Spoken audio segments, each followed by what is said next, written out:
Welcome to Looking at Lucasfilm, the podcast with a different perspective on the world of Star Wars, Indiana Jones, and all of the other entities that George Lucas, Kathleen Kennedy, Dave Filoni, and Jon Favreau, and the rest of the team at Lucasfilm have dreamed up over the past 40 years. I'm entertainment writer Jim Hill, and my co-host Brian Gaughn and I are recording this on Sunday, August 21st, 2022.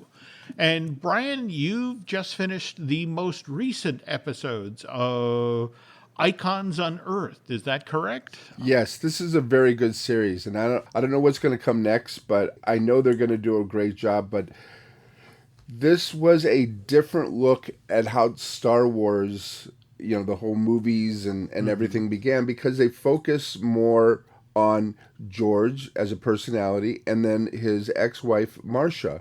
And I think even he had said at one time she was the heart of what the movies were, and she gives a lot of interview about what's going on. The last episodes are about the prequels, and she does talk about them, and she says she wasn't crazy about them because George had no one to really bounce it off of. And I kind of think she implied that she would have been able to help them and make them as great as everything that George has done. And it was kind of sad because you see these two people and you get this feeling that they should still be together. And they gave us, I mean, yes, George Lucas is the genius who gave us what we wanted, but she was there from the beginning.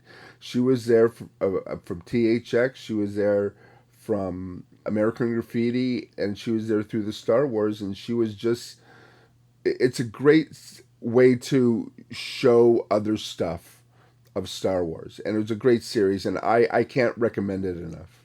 Now, you've watched all of Light and Magic as well, Yes. Which obviously comes at these films a little differently. It looks at the whole of what Industrial Light and Magic accomplished over the many years it's been working on the various Lucasfilm-related projects. But did you learn anything different about, say, the prequels from watching Icons Unearthed versus Light and Magic came at those two films more from how we pulled off the visual effects point of view, Right, rather than the storytelling and that sort of thing?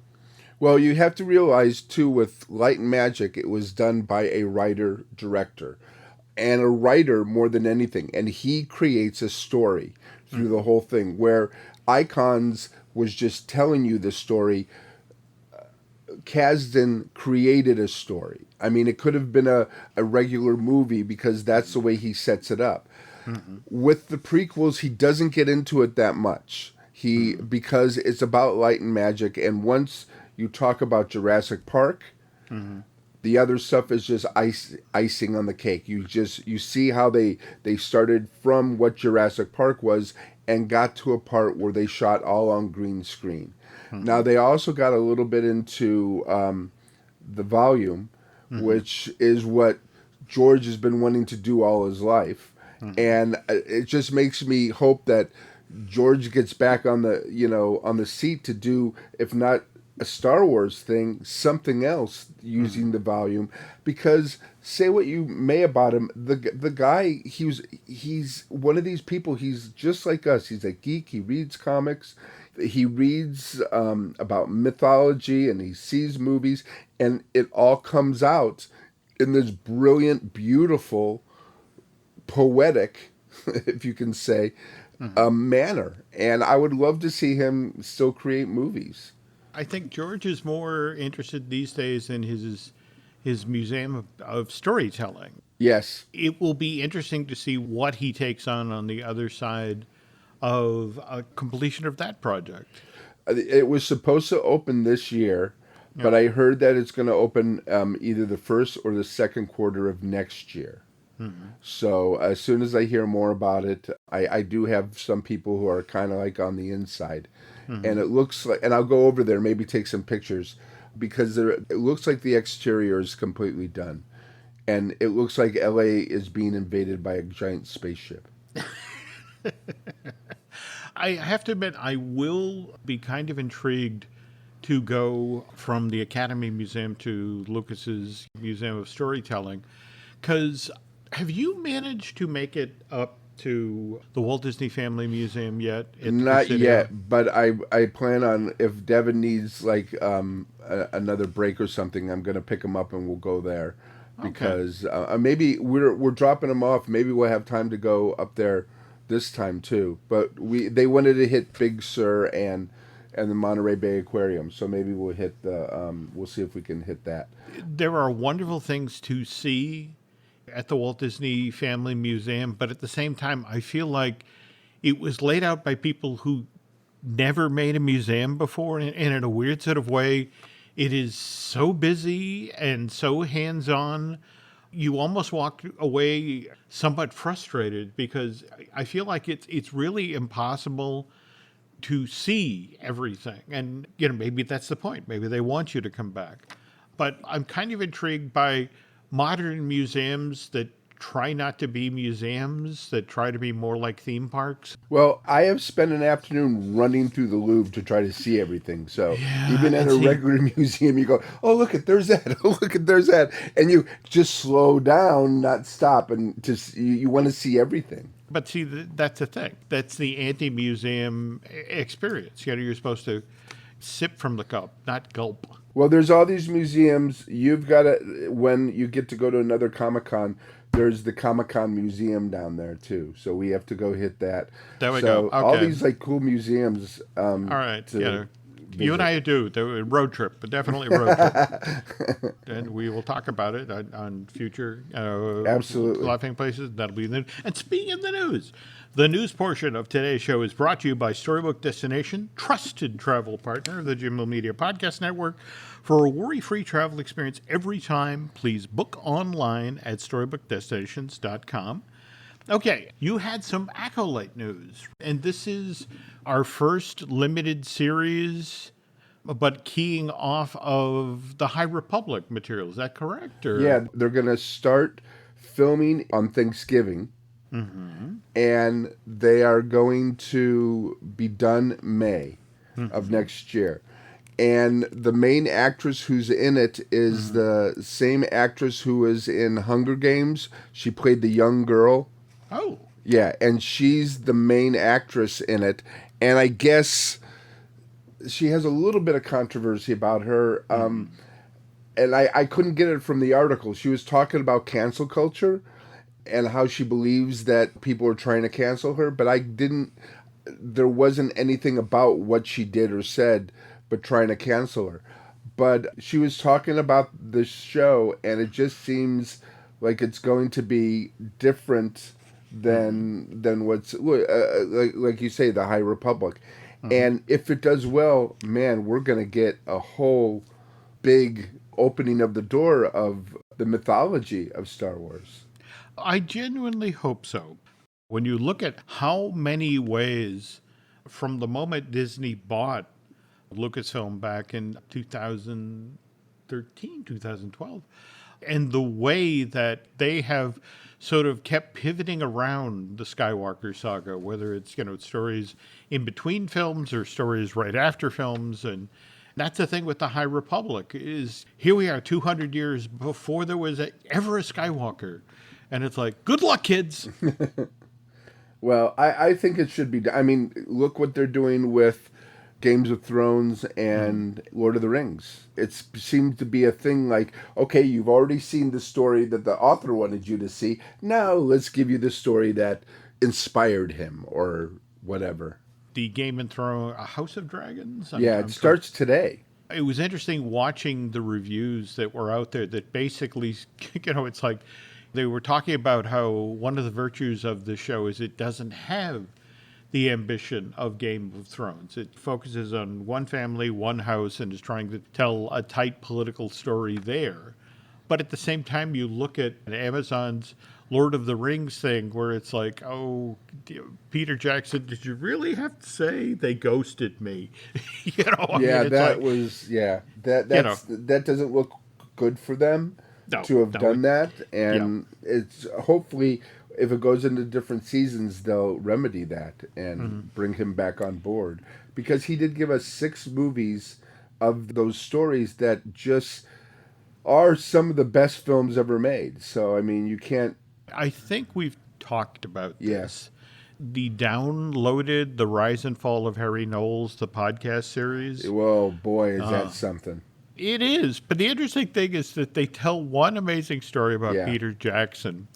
They're in the process of making the Lord of the Rings trilogy, and these stories keep showing up online. And so Peter, which of course would make the folks at New Line and it's furious. And they Yeah, go, Peter. because they were telling about how New Line was getting too much involved, and they were going after Peter, and Peter was getting upset, and all of a sudden these things were online, and even Jackson was saying, whoever's doing it, you got to stop doing this. This is causing me trouble.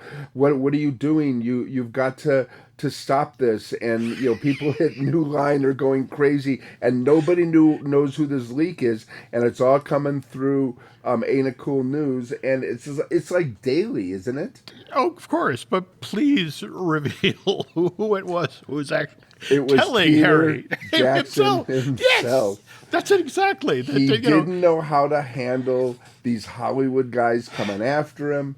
Yep. So he used this, and he was one of the reasons why Ain't It Cool News became the behemoth it became, and he used this, and it was the perfect example of using social media to your advantage. Back in the bang two rocks together to make Yeah. fire days of the internet. But again, I love the whole notion of Jackson standing in Yeah. front of the crew. Guys, you have to stop leaking. You're getting me in so much trouble. It's like, And it's him just doing it. it's him. So to get back to Star Wars and casting and that sort of thing, well, you were mentioning that you were watching Day Shift, the new Netflix Jamie Foxx vampire comedy. It's a.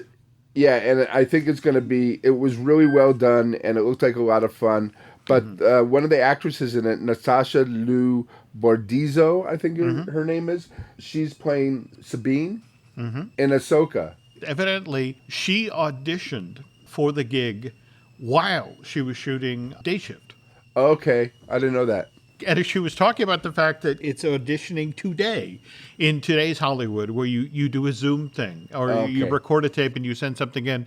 And the poor woman plays a vampire. And so she was talking about how, I got to wear fangs and they're kind of sharp. And so I cut the inside of my mouth and I got ulcers, but I got to also do this audition scene. And so she talks about, you do an audition, and sometimes it's 4 callbacks, it's 2 director Zooms, and then complete silence. You never hear from anybody ever again. So she did this audition, and she had heard it's some sort of thing that Jon Favreau's involved in, but they never gave her any real information about it.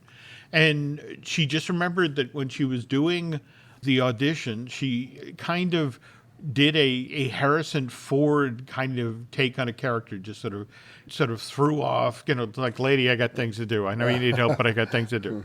Evidently, that was exactly what they were looking for Sabine, because she talked about how she's on set on Day Shift and looks down at her phone and it's like, I have 16 missed calls. And it's like, oh no, what's happened? And she picks up her phone and evidently her representative is like, so tell us, do you like The Mandalorian? Because Or maybe it was like, what are you doing Friday? There's this thing called Star Wars convention. There we or go. celebration, and you're on stage. In fact, so funny you mentioned that, because she had just been cast and they figured, well, of course they're not going to bring me to the event and introduce me. I've just been cast. I'm like, no, you are coming out on stage. We are introducing you. And well, you were there. What sort of reaction did she get? She got a great reaction. First, I think they showed it in the preview, and you just see her walking up, and you saw the back of her. Okay. And then they started introducing people from the Chopper comes out, and then she comes out as Sabine. And that auditorium, when you cheer and scream in that auditorium, you get vibrations. You just feel it. And everybody seemed to be very happy that she just seemed to be that character. Of course, nobody knew who she was because she's not been in a lot of things. But I don't remember, but I think she even did the pose, the Sabine pose with the hip out type of thing. And then, of course, Dave Filoni gets out there and says, "This is my Sabine. This is like who I've always thought, she should be." And it was you just felt that everybody was on board for it, and stuff. And I've seen a lot of stuff with her before, not knowing who she was, and of course in this one she's great in Day Shift. But I think, I mean, you can't get a better actress than Rosario Dawson, and I think they're going to complement each other, considerably. I'm so happy to hear that. But at the same time, from the audition material, she had no idea No. she was auditioning for a Star Wars thing. And evidently, this can be traced back to what happened with Freddie Prinze Jr. when he... Oh, the Rebels thing? Yeah, when he auditioned yeah. for Rebels. And there's a famous story of Freddie is auditioning for some sort of animation project, doesn't know what it is, and he's in the booth, and he reads ahead a little bit in the script and comes across the term sun swords and kind of locks eyes with the guys in the booth and just steps out of the recording booth and goes into the control room and is like, "This is Star Wars, isn't it?" And everybody in the room gets big-eyed, like, "How do you know that?" And it's like, guys, it says sun swords. Sun swords, lightsabers, come on. And it's like, could you be a little less obvious? And he talked about how he literally had to step out into the hallway and take a break and pull it together because he's loved Star Wars his entire life. And it's like, I'm being invited to audition for Star Wars. And of course he nails it. And the 4 seasons that we got of Star Wars Rebels. And in fact, that's the other interesting thing they were talking about with Natasha, that once she got the gig, that, Filoni's like, well, maybe you might want to watch Star Wars Rebels. To understand, yes. And she actually talked about the thing that more concerned her is obviously Sabine is a wonderful tagger. The graffiti artist in the Natasha was, I went into the basement with some spray cans and tried, and it's like, I'm going to need some practice on this one. So, And open a window, too. Open a window, too. Freddie Prinze Jr. would be perfect if they did a live-action version of that character. Yeah. I know we don't know. Do we? Did he just, disappear, sort of? It's... No, I know that the kid disappeared, and that's what the series may be about, of them trying to find him. Finding him and Thrawn. That appears to be our MacGuffin that's powering this. But also, speaking of things we may or may not see, did you see the thing this week where I know, I think we talked on the last show about what was going on over at HBO Max and how the new CEO, Mr. Zaslav. Yeah, it's getting worse. Yeah, it's not good. But taking Batgirl and Scoob Holiday Haunts and putting them in a vault largely for tax reasons, to the effect of we can write these off and we're dealing with some massive debt that's related to the merger of the two companies.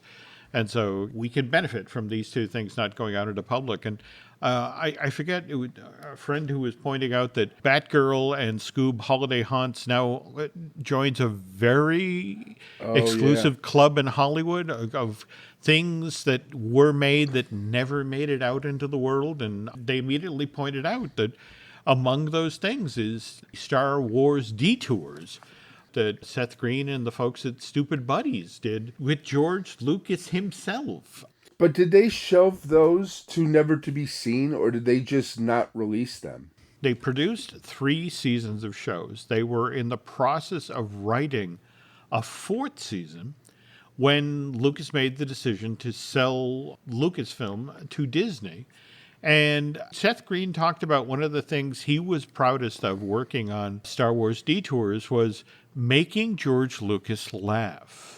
Taking the characters that George himself had created and doing them in such a way to make George Lucas laugh, that made me weirdly proud. And the notion that Disney, as the new owner of the Star Wars franchise, that had its own plans for these characters, both bringing back characters from the original trilogy as well as creating characters of their own, plus doing the Star Wars stories.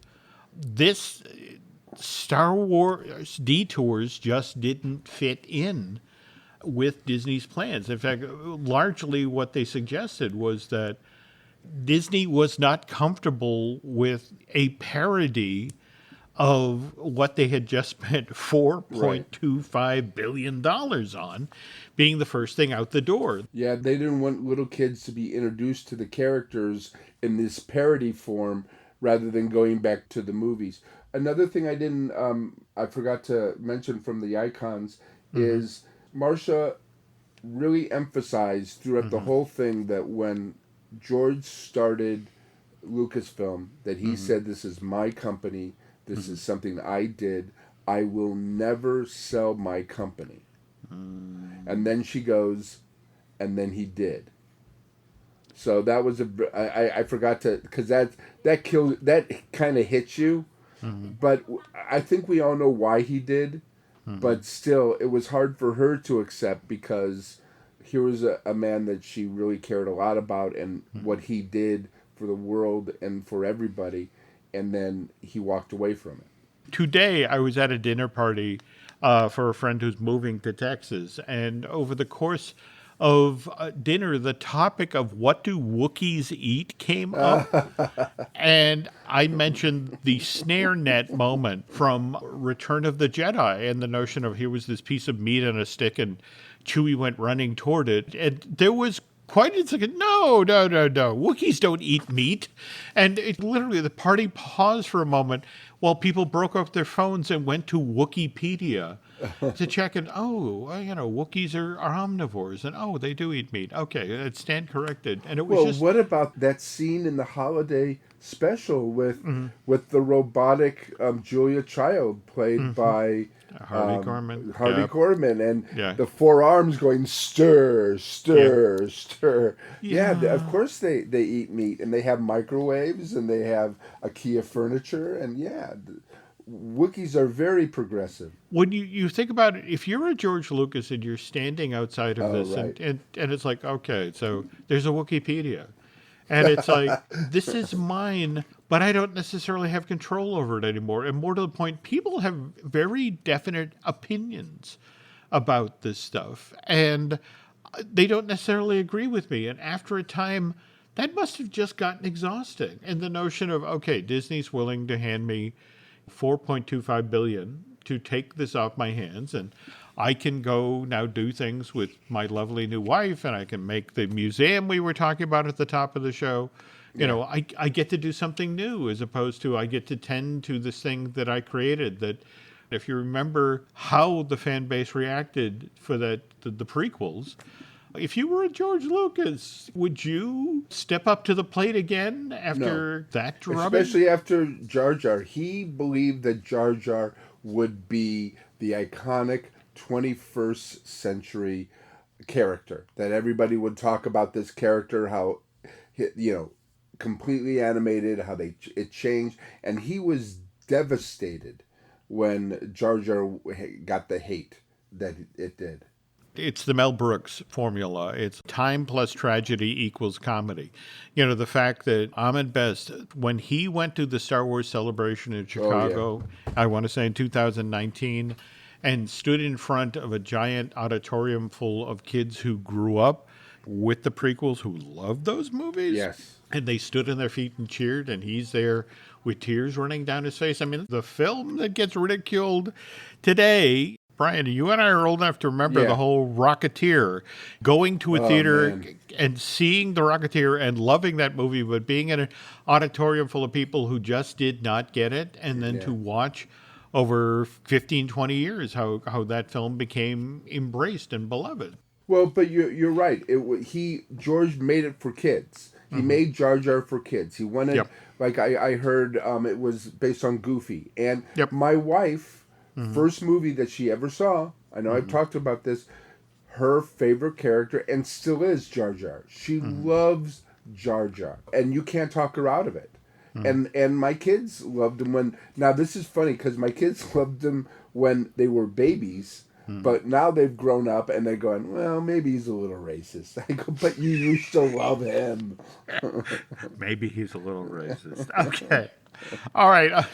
On that note, we're going to take a quick break here, but when we get back, we are going to talk about what happened after the Walt Disney Company purchased Lucasfilm and its notion about what we now do with this IP.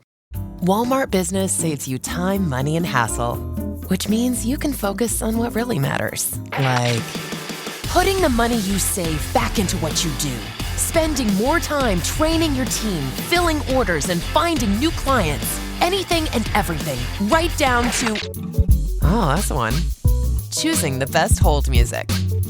Walmart Business. It's the Walmart you love, now for your business. Learn more at business.walmart.com. Wish you could become a morning person? You know the type, up before the sun, early morning runs, first one to the office with donuts and a smile. How do they do it? Easy. With the new Galaxy Watch 8, sleep tracking and personalized insights from Samsung Health help you improve so you can wake up to a whole new you. One who, dare I say it, skips the snooze? It's possible. Train your sleep with Galaxy Watch 8. Learn more at Samsung.com. Requires compatible Samsung Galaxy phone, Samsung Health app, and Samsung account. The family that vacations together stays together. At least, that was the plan. Except now, the dastardly desk clerk is saying he can't confirm your connecting rooms. Wait, what? That's right, ma'am. You have rooms 201 and 709. No, we cannot be 5 floors away from our kids. The doors have double locks. They'll be fine. When you want connecting rooms confirmed before you arrive, it matters where you stay. Welcome to Hilton. I see your connecting rooms are already confirmed. Hilton, for the stay. Before we get started here, I want to remind folks, Star Wars Andor, the new limited series, starts 4 weeks from today, the day the show drops. So that's Wednesday, September 21st. I think you may remember this, Brian. There was some controversy from the first trailer dropping for Andor. You know, a lot of folks were, it's like, wait a minute, where's the robot? Where's K2SO? Who, of course, Alan Tudyk did such a wonderful job with. And Diego Luna did an interview with Total Film earlier this week and just wanted to stress to folks, I want to remind you, our next season of the show ends where Rogue One starts. It says, so I think that's going to answer everything, which is, again, reading between the lines here, it's like, okay, so K2SO shows up then. Later on, yeah.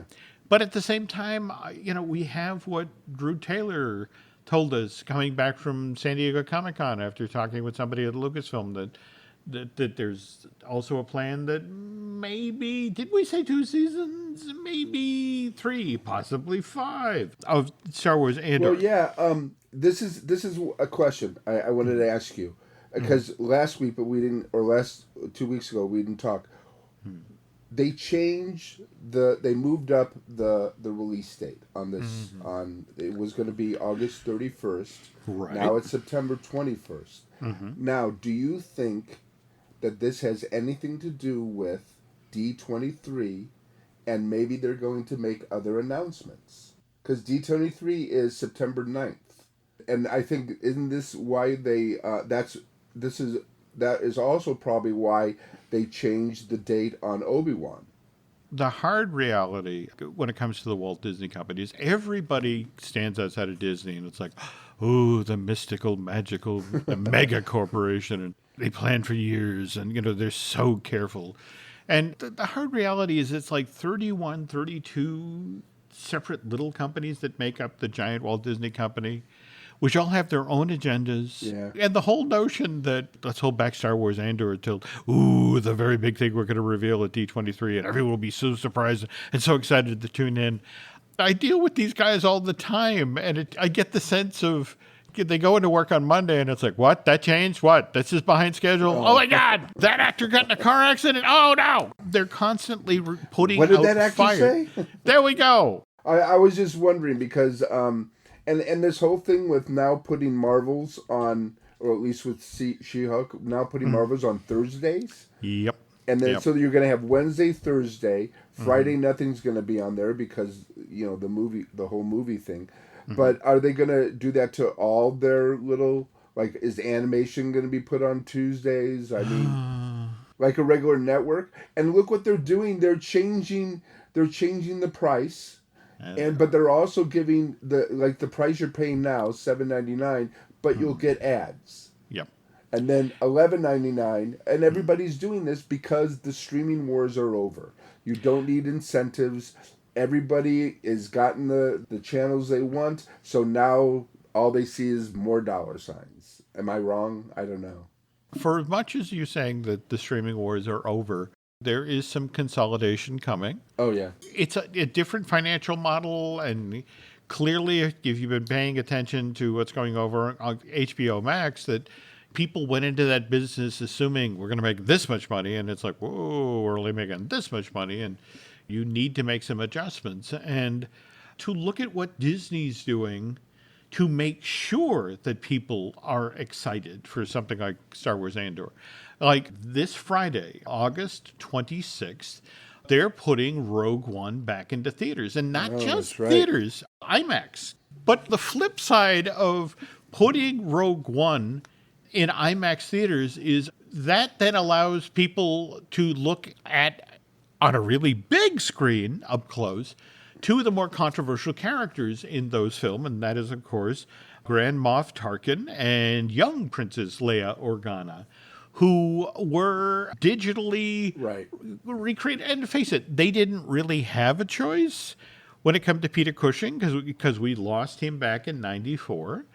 On the other hand, there's a lovely story about they showed Carrie Fisher the young Princess Leia footage that they were going to put into Rogue One, and her reaction was, geez, I don't remember shooting that. Did you guys find that at Lucasfilm? Is that an alternate take for the, it's like, no, we cooked that up. And it's like, and you, oh, wow.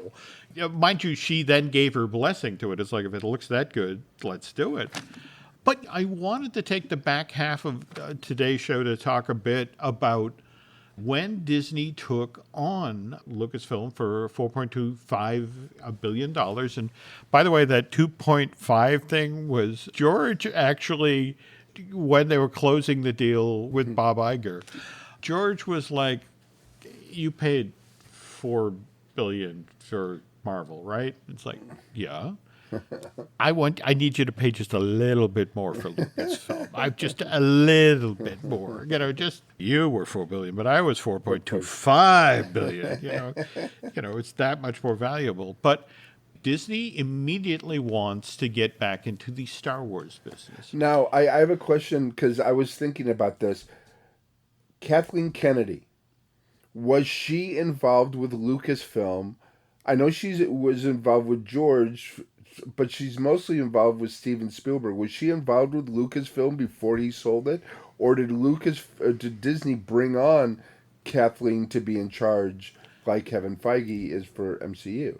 George contacted Kathleen and to the effect of, hey, would you be interested in being in charge of Lucasfilm? And it's like, ooh, yeah, I would. Okay, now let me tell you the other part. I'm thinking of selling it to Disney.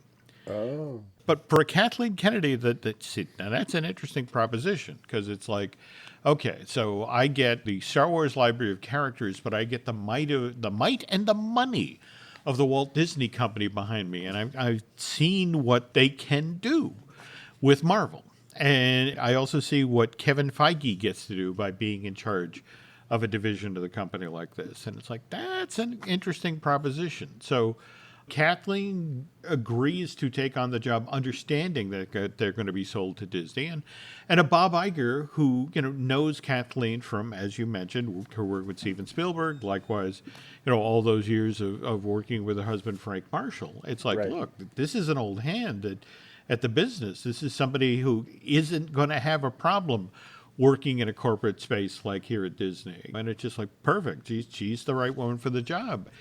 And it was kind of interesting to watch them hit the ground running, because very first thing that gets greenlit, because they can get it to the market the fastest, is Star Wars Rebels. Less than 2 years later, October 3rd, 2014, we get Star Wars Rebels. That starts airing on the Disney Channel and the Disney XD. So that was a Disney thing? That wasn't George didn't work on that? No. So that was just Disney and Dave Filoni? Yep.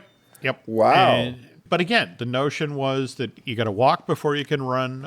So a half-hour weekly series. Likewise, it's set in an easy, comfortable space. That it's set a decade after the events of Revenge of the Sith and just before the start of New Hope. You can bring all these characters that are from both, and like Yoda and Darth Vader, and yeah.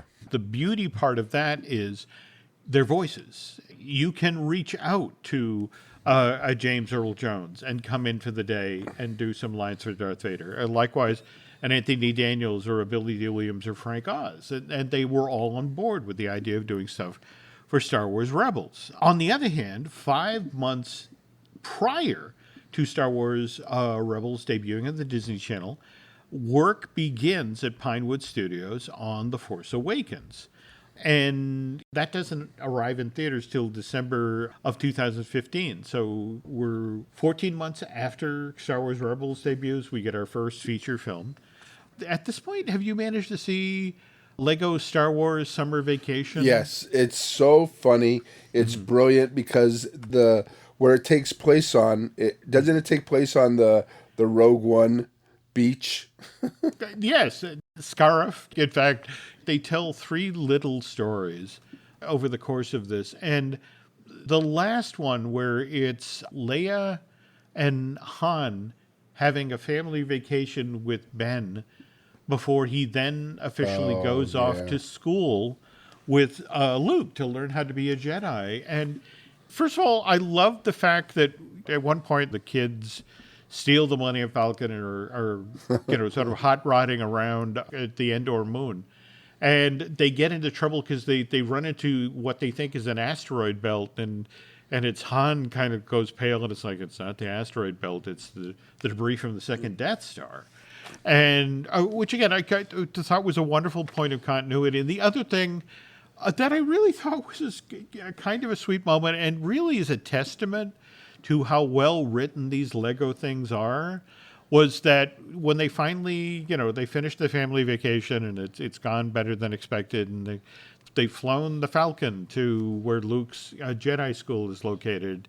And Han, this whole time, is trying to have one last good time with his son as Ben goes off to go to the school. It's, calls after his kid, "I love you." And Ben's response is, I know. And it was just sort of like, I love callbacks. I love when people pay attention. Yeah. And especially when you notice them. Because sometimes they put a callback as a Easter egg, and then a lot of people don't notice. But there's always somebody in the movie theater that notices, and they'll go, "Ha!" And that's usually me. Well, there we go. This is why you and I need to start going to the movies.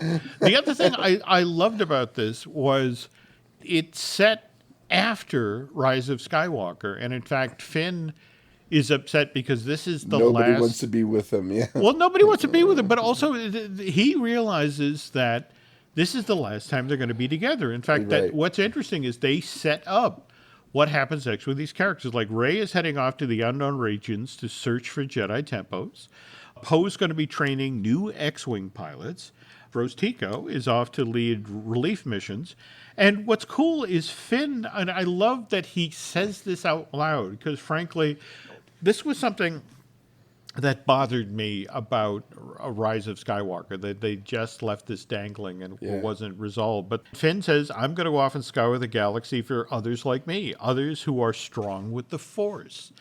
They should have done more with that thread. They really should have done more with that. It's almost like they wanted to erase the second movie completely. And they took a lot of things out, and they just stuck Rose in the corner.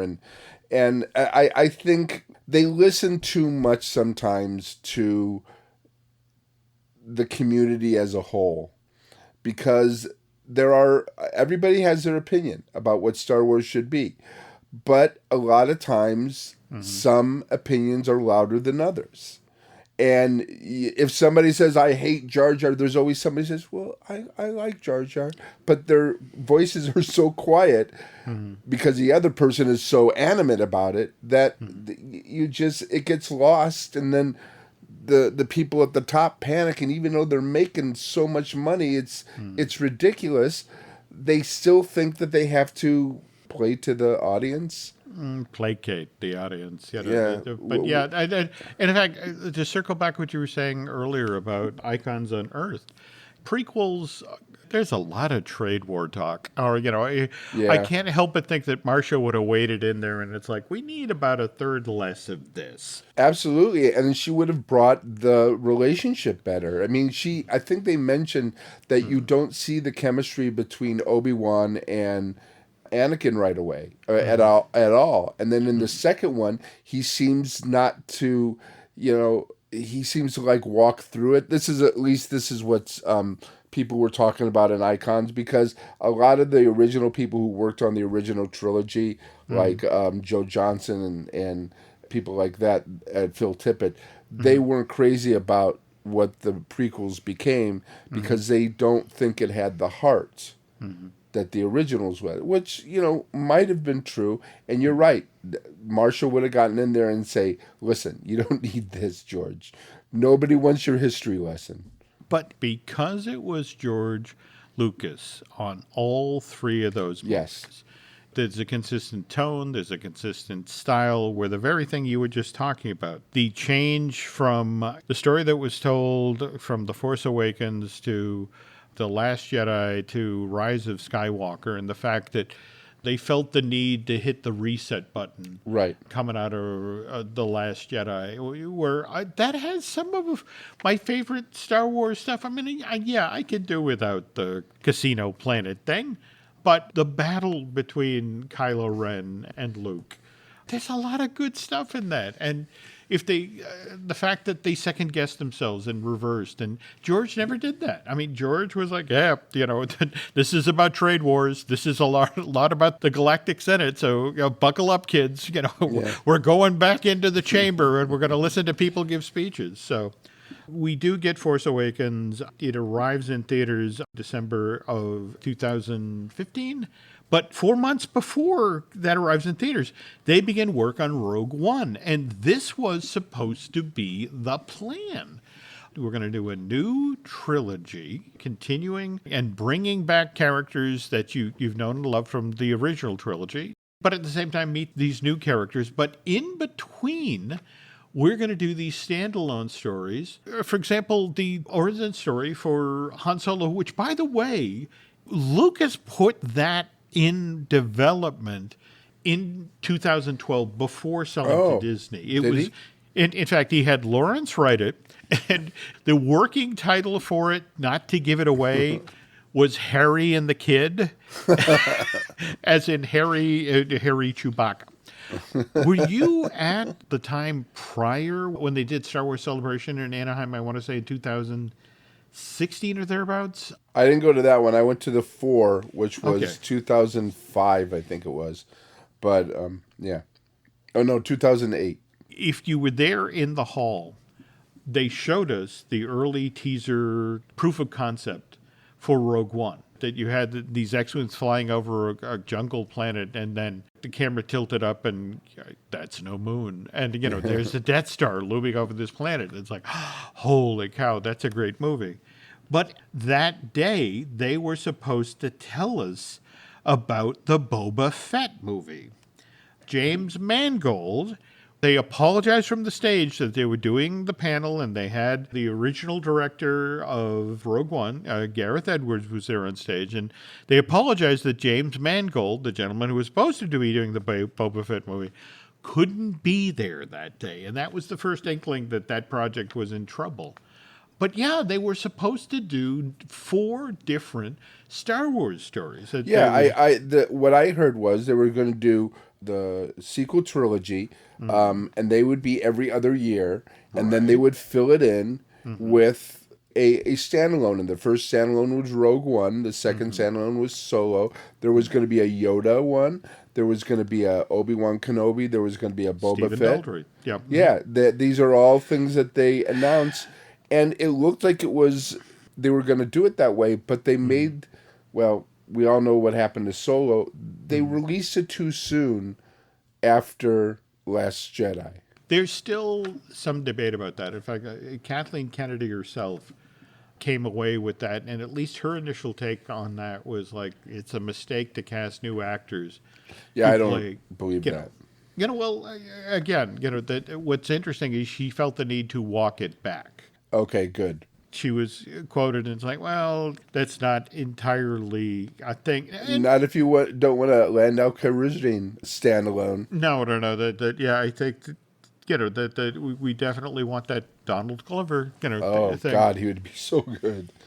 But it's worth noting, this past December, it was HBO Max did that 20th anniversary Harry Potter Return to Hogwarts thing. And you got Daniel Radcliffe sitting down with Emma Watson and Rupert Grint, and the three of them look back at making these movies. And as part of the press leading up to this, Daniel got asked, would you be interested in reprising his role as the boy who lived? And of course, the reason he's getting asked that question is there's that play that's on Broadway and also on the West End, the Harry Potter and the Cursed Child. And in fact, there was a traveling production in San Francisco that's just wrapping up its run. Which I saw. And Did you? Yeah, I saw as 2 parts. It was on a Saturday, so I saw. Oh no, it actually was on a Tuesday. I saw part 1. We had a break, and I saw part 2. So I got to see it before they put it down to 1 part, and it was fascinating. It was so great that I will go see it again as this because it did so much for me. You know, because I'm a big Harry Potter fan, and they did an amazing job. And the movie would be terrific. But okay. Here's the thing. Obviously, this is why the reporter asked Daniel about this, and he said, "Look, there's a part of me that says some things are better off left untouched. I mean, if we went back to Potter, there's a chance that we could make Star Wars: The Force Awakens, what that was to the original Star Wars, but it's also a chance we could make The Phantom Menace. So I don't want to go back and make anything like that might sour what people have already loved." What's kind of interesting is evidently Daniel only just recently watched the Star Wars movies. So again, this is his take on it. It's like, I really like what they did. I thought it was a smart update with The Force Awakens, but not sure I would want to do a Phantom Menace. And he also, by the way, pointed out, if you think about the way Harry Potter, the adult Harry Potter, is played in The Cursed Child, he's like, I'm really about a decade too young right now to play that Harry Potter, the one in Cursed Childs. But it says, look, if Warner Brothers is willing to wait another 10 years, we can maybe circle around to this idea. And he also said Harrison Ford, Mark Hamill, and Carrie Fisher got to take a 30-year break between playing their Star Wars characters again. I'm sure if that amount of time goes by and I'm then asked to play Harry again, I'll think differently about revisiting that character. So he's not saying no, he's just saying not right now. He talked about, as part of this interview, oh, by the way, I went to the set of The Force Awakens when they were shooting at Pinewood Studios. But he didn't go because he was a Star Wars fan. He went because the people now working on the Star Wars movie are the old Potter crew. They've all moved over to working on those movies. They've been my friends for years now, so I dropped by to see them. He said, I did get to meet Harrison Ford while I was there. We had a chat. He was lovely. But all in all, it was a nice visit. It was like he was going back to hang out with his friends he shot the 8 Harry Potter movies with. That's funny.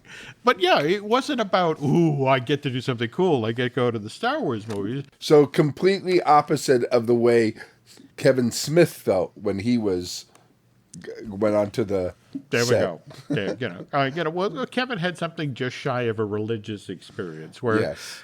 Daniel over the years, by the way, I have to say, I'm a huge Daniel Radcliffe fan, if only because he started as a kid actor and wound up starring in one of the big film franchises of all time. But does he then chase those sorts of movies? No. He's a character actor now. Yep. And in fact, I love the fact that the very next thing we're going to see him in is Weird, the Al Yankovic story that shows up on Roku on November 4th. Also, he's spending a lot of time working on stage. In fact, they just announced that he's going to be appearing this fall. They're doing a revival of arguably one of Stephen Sondheim's best scores, Merrily We Roll Along. He's going to be playing the Charlie Kringus. Oh, really? They're going to do that again? Because because when it failed, that was it. And you know they're making a movie of it, right? Yes, but again, same thing. And they're doing it backwards. They're going to well, film the young kids now, right. Yep. and then in 10 years, they're going to finish the movie. So that should be really interesting. I have to admit, I've always been fascinated by this property, largely because, again, it has so many great songs. And the fact that Daniel, as Charlie Kringus, gets to perform Franklin Shepherd Inc., it's a musical nervous breakdown. Can't wait. Well, I'm going to blow your mind if you don't know this already. Did you know this was Carlo Esposito's first stage thing? No, his second stage thing. No. He was before he starred in Spike Lee movies, he was a child actor on Broadway. And Merrily We Roll Along was his second thing that he was on. Was in. So here's this guy who's and even in the Spike Lee, he's the most evil characters in a lot of these things, but he plays this great, really optimistic kid in Merrily and on Broadway, and I think he was also in it was a music. They were both musicals he was in, and he becomes one of the greatest villain character actors there is, and he started on Broadway. That's where he started. This the original Merrily We Roll Along was also one of Jason Alexander's credit. He plays the producer in the show, but yeah, I mean the whole again. I think that this is amazing that this is a snake eating itself. It just keeps on going around. Yeah, that it does. Well, this was fun. This was a good talk this week, wasn't it?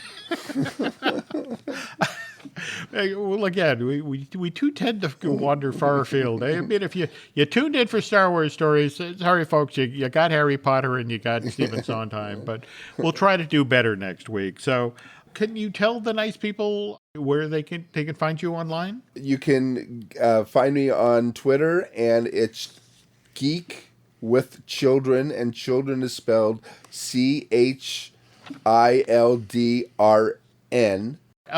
We also have some podcasts here that if you enjoyed this, we'd like to direct your attention to. We have, of course, Disney Dish that I do with Len Testa. We also have Marvel Us Disney, I do with Aaron Adams. And we also have Fine Tuning, which I do with Drew Taylor.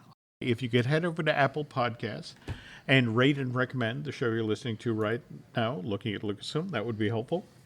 If you get over to Bandcamp and subscribe, that would be cool too. Hope you enjoyed listening to today's show, and Brian and I will be back soon.